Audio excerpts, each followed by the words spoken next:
Salam pertanian. Oke teman-teman, kembali lagi bersama kami. Oke, sebelum menonton video ini, jangan lupa klik like dan subscribe ya teman-teman, karena subscribe itu gratis ya. Oke teman-teman, kali ini pada sore hari ini kami akan mewawancarai salah satu pengusaha pertanian yang ada di Kecamatan Ataman, Kabupaten Sekadau. Oke teman-teman, untuk info selanjutnya tonton terus video ini sampai habis. Ikuti kami sampai selesai. Let's go.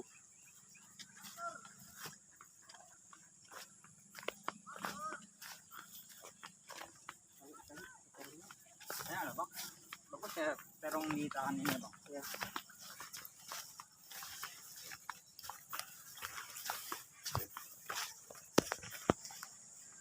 Selamat sore semuanya. Oke, kali ini kita sudah berada di kebun target kita yang akan kita wawancarakan. Oke, sebelumnya kita perkenalkan dulu dengan beliau. Perkenalkan diri. Selamat sore, Pak. Ya, selamat sore. Maaf sebelumnya mengganggu aktivitas Bapak. Tujuan kami sini, kami ingin mewawancarai Bapak tentang seputar perkebunan Bapak ini. Sebelumnya perkenalkan, nama saya Victory Swanda. Saya mahasiswa Fakultas Pertanian Universitas Tanjung Pura, Prodi Agroteknologi. Dan ini teman saya. Dan saya Octavianus Trio, Prodi Agroteknologi, berasal dari Universitas Tanjung Pura juga, Pak. Dan jika Bapak berkenan, silahkan Bapak memperkenalkan diri Bapak terlebih dahulu, identitas Bapak, nama Bapak, asal Bapak. Ya, terima kasih. Nama saya Petrus Barus, dipanggil Bapak Pascal. Saya berdomisili di Nangataman. Saya berasal dari Brastagi, Sumatera Utara, Medan. Sangat jauh sekali ya Pak ya? Ya. Jauh merantau sini. Ya. Oke teman-teman, kita langsung ke pertanyaan intinya ya. Oke Pak, pertanyaan kami pertama. Sejak kapan sih Bapak memulai usaha perkebunan ini Pak? Saya bertani ini palawija udah mulai tahun 2009. Saya pertama dulu berdomisili di Ngabang, Kabupaten Landak. Waktu itu saya jalan-jalan ke daerah Nangataman ini, saya lihat ada prospek untuk pertanian di sini.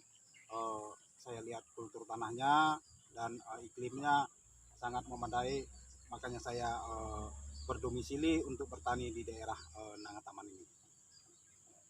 Baiklah, saya akan menanyakan pertanyaan kedua. Pak, apa alasan Bapak memilih usaha berkebun, Pak?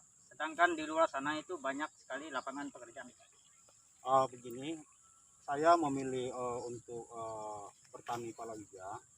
Saya melihat prospek daripada wilayah ini sangat banyak membutuhkan sayur mayur, dan sayur mayur itu di sini banyak datangnya dari luar daripada kabupaten.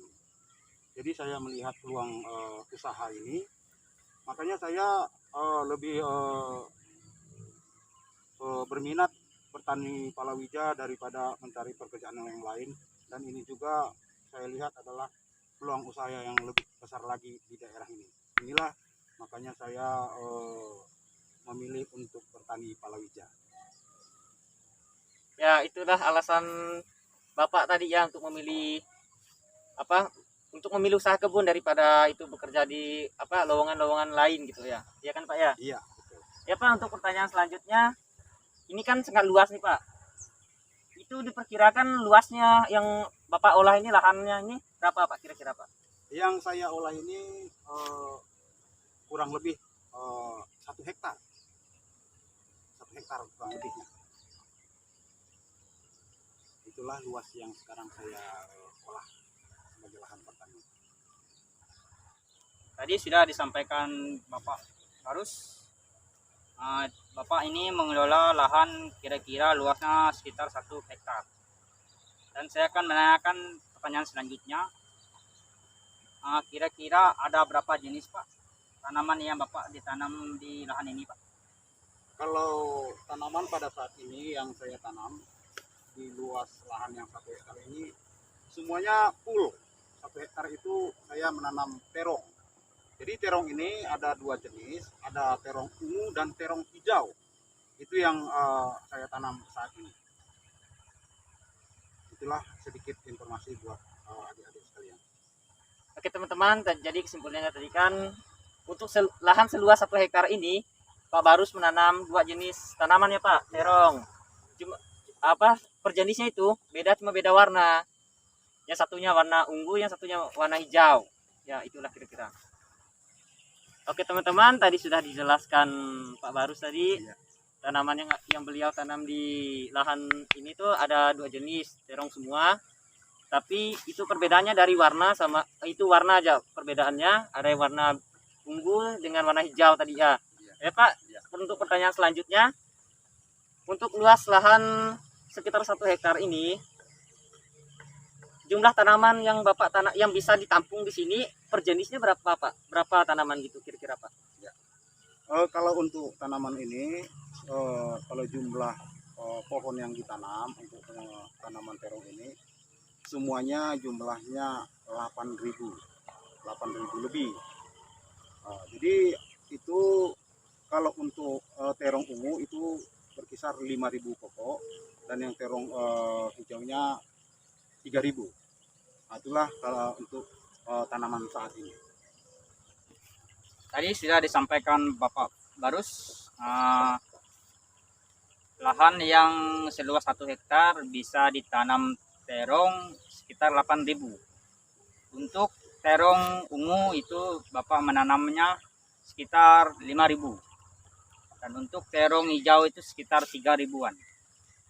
Nah, saya akan menanyakan pertanyaan selanjutnya, yaitu mengapa Bapak memilih tanaman terong, sedangkan tanaman yang lain itu bisa dibudidayakan juga Pak?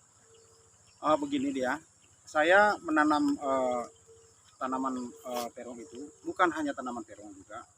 Setiap saya menanam tanaman palawija itu saya melihat konsumsi pasar, kebutuhan pasar. Jadi kalau saya untuk tanaman terong ini, makanya saya menanam terong ini untuk seluas lahan 1 hektar ini.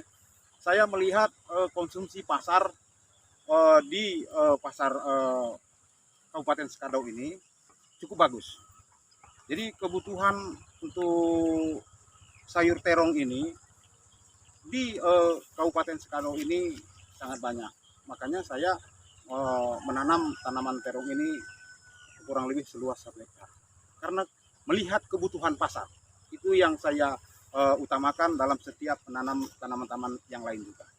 Berarti alasan Bapak untuk menanam tanaman tersebut, berarti Bapak lihat dari kebutuhan pasar dulu ya Pak? Iya, saya lihat dulu kebutuhan pasar. Itu yang paling utama. Baiklah teman-teman, tadi sudah dijelaskan Pak Barus tadi alasan beliau lebih memilih untuk membibitkan atau membudidayakan tanaman terong tadi itu mengingat kebutuhan pasar, terutama di Kabupaten Sekadau ini kan permintaannya tinggi sekali itu ya, makanya beliau lebih memilih tanaman terong daripada tanaman lain. Oke Pak, untuk pertanyaan selanjutnya bisa dijelaskan Pak itu proses pembibitannya atau proses penanamnya dari proses pembibitan sampai ke siap tanam di lahan. Ya, kalau masalah pembibitan itu saya menyemai di tanah, tidak melalui polybag. Saya menyemai di tanah itu digembur, lalu bibit terong itu ditabur. Nanti setelah tumbuh dia 2 minggu, berdaun 3 atau 4, itu baru saya pindah ke lokasi tanam. Tapi daerah lokasi tanam itu, lahan lokasi tanam itu sudah saya bedeng seperti ini. Ada contohnya yang dilihat adik-adik sekalian, saya membuat bedeng dulu, dan penanamannya saya melihat iklim. Kalau saya lihat iklim itu hujan, saya menanamnya di sore hari. Bila tidak memungkinkan hujan, tidak ada hujan, saya menyiramnya sampai seminggu supaya dia berakar dulu. Baru setelah itu selang 1 hari saya menyiramnya. Saya juga dalam hal menanam dari pembibitan ke lahan tanam itu melihat iklim hujan juga, supaya tanaman itu bisa tumbuh lebih sempurna. Ya, berarti Bapak apa untuk menanamnya itu melihat kondisi iklim dulu ya Pak ya. Itu demi kesuburan tanaman. Pak. Baik, tadi sudah dijelaskan Bapak cara apa tuh? Cara penyemaian. Bapak memilih penyemaian itu di tanah langsung, bukan di polybag atau tempat penyemaian. Dan beliau juga memilih untuk memindahkan bibit ke lahan itu melihat dari segi iklim. Dan untuk pertanyaan selanjutnya, bagaimana proses pemeliharaan itu Pak, tanaman terong Pak, dari segi penyiraman, penyiangan sampai pemupukan Pak, dari awal penanaman sampai panen Pak. Begini, saya kalau menggunakan pupuk itu saya menggunakan pupuk kimia dan pupuk organik. Jadi saya sebelum menanam terong itu saya menggunakan pupuk kompos. Kompos itu dari hewan atau dari solid limbah sawit. Jadi saya sekarang ini saya menggunakan kompos dari hewan. Jadi sebelum saya menggunakan kompos hewan itu, saya terlebih dahulu mensterilkan tai ayam itu supaya untuk tanaman itu dia tidak terserang jamur fusarium. Itulah musuh pertama dari tanaman terong ini karena dia dibilang mati gadis. Nanti dia sudah subur, kita tanam dia mati tiba-tiba.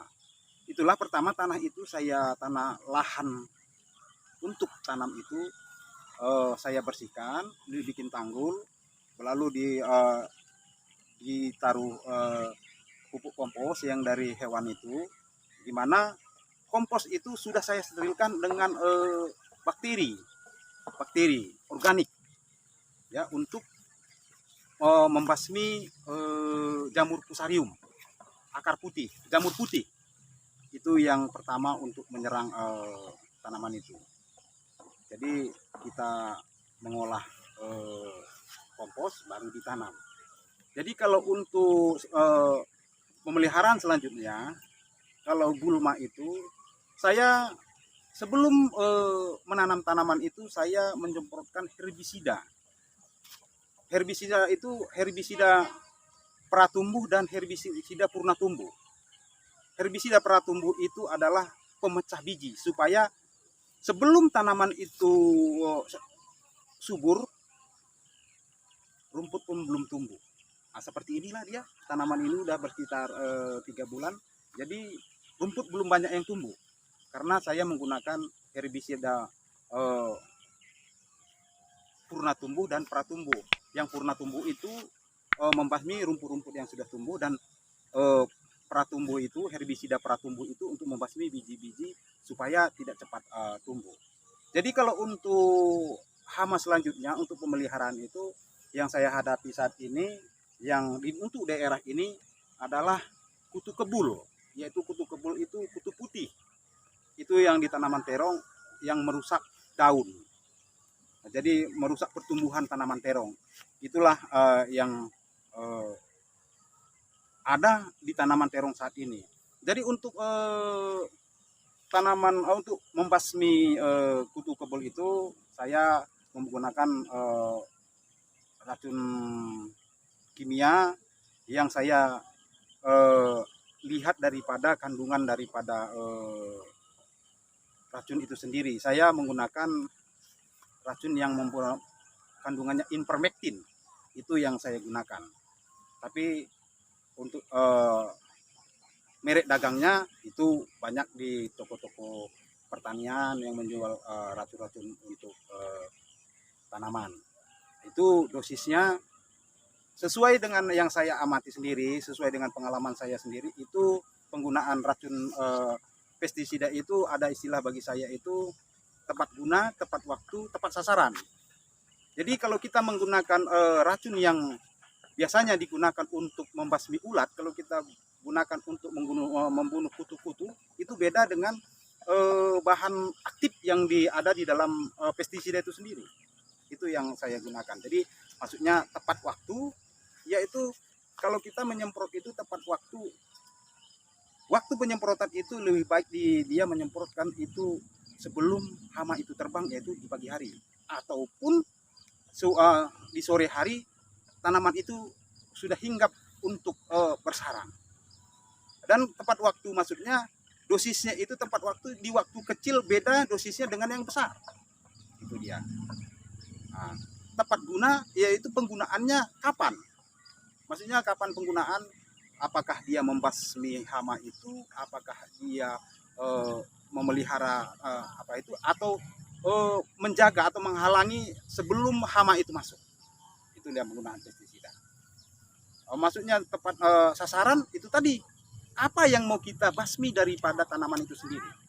Apakah dia ulat, kutu, atau jamur? Itulah yang saya pelajari selama ini sebagai petani palawija.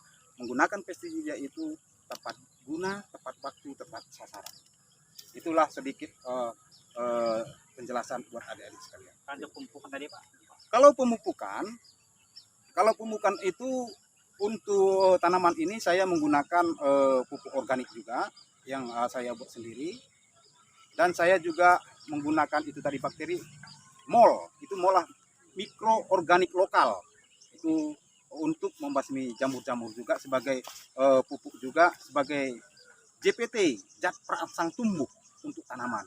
Jadi kalau kita menggunakan pupuk organik ini mengurangi penggunaan pupuk kimia. Biasanya kita menggunakan 1 kilo, ya kita kalau menggunakan pupuk organik juga bisa kita gunakan pupuk kimia itu hanya setengah kilo. Nah, itu dia. Jadi untuk pemupukan itu, untuk intervalnya saya lihat dari perkembangan tanaman, bagaimana keadaan tanah, bagaimana keasamannya, itu juga tetap saya perhatikan. Kalau keasamannya nanti sudah tinggi, saya menggunakan zat kapur. Saya juga biasakan beli dolomit.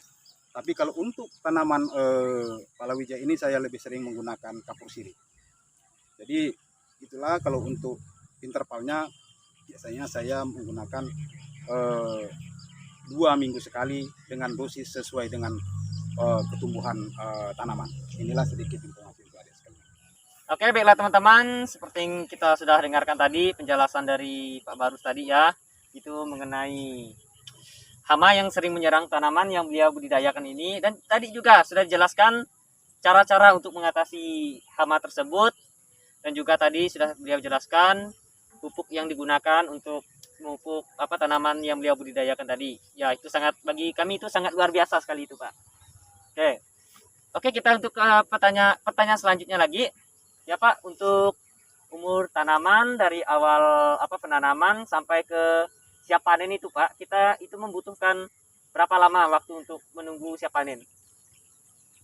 Ya, kalau untuk umur tanaman itu dari penyemaian ke lahan ke lahan tanam itu waktunya 50 sampai 60 hari itu sudah bisa dipanen. Itulah kalau untuk tanaman terong 50 sampai 60 hari itu sudah normal perawatan. Itulah masa untuk harinya untuk memanen terong. Kalau masalah lamanya itu tergantung daripada perawatan dan pemupukan. Umur masa panen itu tergantung daripada perawatan dan pemupukan. Jadi kalau dia itu masa normalnya itu masa panen, dari panen pertama sampai panen berikutnya itu bisa sampai 7 bulan masa panen untuk tanaman terong ini kalau dia perawatan dan pemupukannya itu baik. Itulah kalau masa lamanya waktu panen. Inilah untuk adik-adik sekalian. Oke, tadi sudah dijelaskan Bapak secara lengkap dari awal pembibitan sampai masa panen itu membutuhkan waktu 50 sampai 60 hari. Dan kita beralih ke pertanyaan selanjutnya. Berapa banyak dalam satu kali panen untuk tanaman terong, Pak? Kalau untuk tanaman terong seluas ini itu biasanya kan berdasarkan pemanen itu situasi tanaman. Kadang dia keadaan bunga keadaan kita lagi memangkas daun itu buahnya berkurang. Jadi kalau kita ambil rata-ratanya itu sekali panen itu 500 kilo. Itu dia sekali panen. Jadi untuk waktu panen itu 4 hari sekali saya panen. Itulah untuk saat ini karena ini kan baru berumur 3 bulan. Jadi baru berumur 3 bulan. Pada saat ini hasil panenan itu rata-ratanya 500 kilo sekali panen. Nah, inilah informasi. Baiklah teman-teman, seperti yang sudah kita dengarkan tadi dari penjelasan dari Pak Baru tadi untuk mengenai hasil panen. Ya, untuk hasil satu kali panen itu rata-ratanya berkisaran 500 kg ya Pak ya. Ya. Ya. Oke teman-teman, kita langsung saja ke pertanyaan selanjutnya. Ya Pak, untuk sistem pemasarannya ini gimana Pak? Apakah itu sistem lokal atau Bapak ekspor ke luar daerah gitu Pak?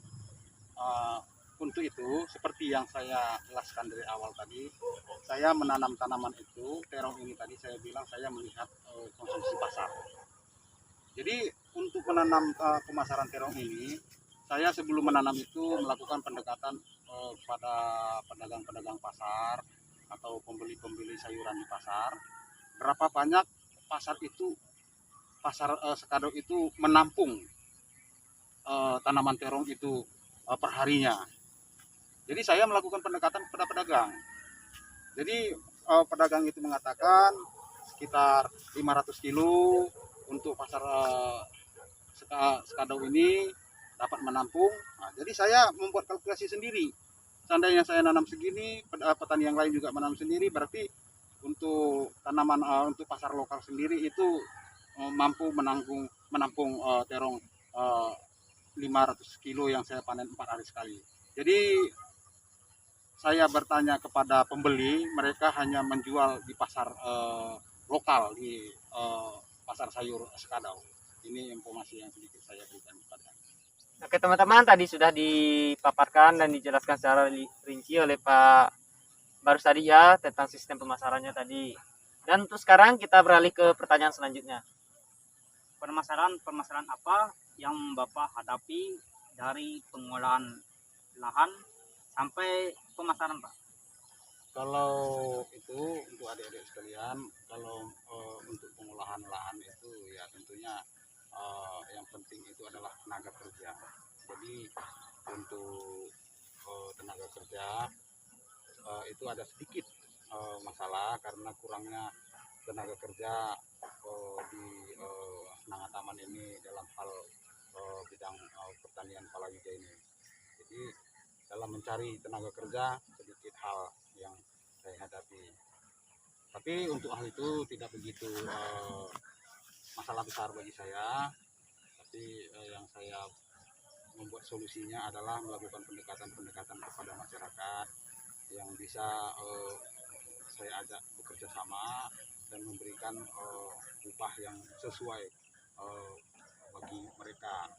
Kan saya memberikan mereka upah itu di atas upah minimum regional saya berikan kepada mereka. Jadi dalam hal ini memudahkan saya untuk mencari tenaga kerja. Kalau masalah pemasaran itu pemasaran itu masalah harga itu fluktuatif, naik turun. Itu kita harus sebagai petani itu harus sabar menghadapi pasar itu karena tidak sendiri mengalami bila harga itu turun dan naik pun bukan kita sendiri yang mengalami, semua petani mengalami. Jadi untuk hal harga di pasar itu itulah resiko sebagai petani saya, pengalaman saya sebagai petani. Tapi itu tadi yang seperti saya katakan dari awal itu tadi, dalam hal pemupukan dan penggunaan pestisida kita dalam penggunaan pupuk-pupuk organik yang bisa kita buat sendiri itu mengurangi kos untuk tanaman. Jadi tidak begitu banyak menggunakan modal lagi dalam hal pemupukan. Jadi mengurangi kos dalam modal untuk tanaman itu sendiri. Jadi itu sebagai tambahan dalam hal pertanian bagi saya. Jadi kalau masalah pemasaran, harga di pasaran itu bagi saya tidak menjadi beban, karena itu ada resiko jadi petani. Karena harga murah itu harus sabar, dan harga tinggi disitulah petani bisa ketawa. Itulah yang mungkin saya berikan kepada adik-adik semua mengenai permasalahan dan hal harga pasar di Sekadau ini, dan pengalaman saya sebagai petani. Itulah untuk adik-adik sekalian. Oke teman-teman, sekarang sudah selesai proses wawancara kita bersama Pak Barus. Dan sekarang kita bisa mendengarkan sedikit motivasi dari beliau kepada kita selaku kita mahasiswa pertanian, dan khususnya mahasiswa pertanian di seluruh Indonesia. Dipersilakan Pak. Sedikit dari saya buat adik-adik sekalian, motivasi dapat dikatakan sebagai motivasi. Saya katakan jangan malu menjadi petani, karena petani itu adalah mulia. Lagi dan saya sedikit berikan kepada adik-adik sekalian yang duduk di bangku kuliah mengejar pendidikan dan ilmu pengetahuan. Buatlah ilmu pengetahuan itu mempermudah pertanian di Indonesia. Buat terobosan baru, ilmu adalah pertanian. Apa maksud saya? Ilmu adalah pertanian, di mana adik-adik menjadi sarjana pertanian nanti. Buatlah ilmu itu sesuai dengan apa yang kita tuntut. Karena yang saya lihat sekarang ini banyak yang tamatan sarjana pertanian kerja di kantor-kantoran, tidak sesuai dengan apa yang dia tuntut di waktu duduk di bangku kuliah. Makanya saya katakan sekali lagi, bila duduk di bangku kuliah, buatlah ilmu itu menjadi petani sesuai dengan apa yang kita tuntut. Inilah yang saya berikan kepada adik-adik sekalian. Baiklah teman-teman, tadi sudah kita dengarkan motivasi dari Pak Barus tadi ya. Itu sangat bagi kami dan bagi kita semua itu sangat menginspiratifkan sekali ya teman-teman. Ingat yang kata apa, motivasi dari Pak Barus tadi harus kita tanamkan dalam diri kita. Oke teman-teman, sampai jumpa di video selanjutnya. Salam pertanian. I found a love for me. Darling, just dive right in. Follow my lead. Well, I found a girl, beautiful and sweet. Well, I never knew you were the someone waiting for me. 'Cause we were just kids when we fell in love, not knowing what it was. I will not give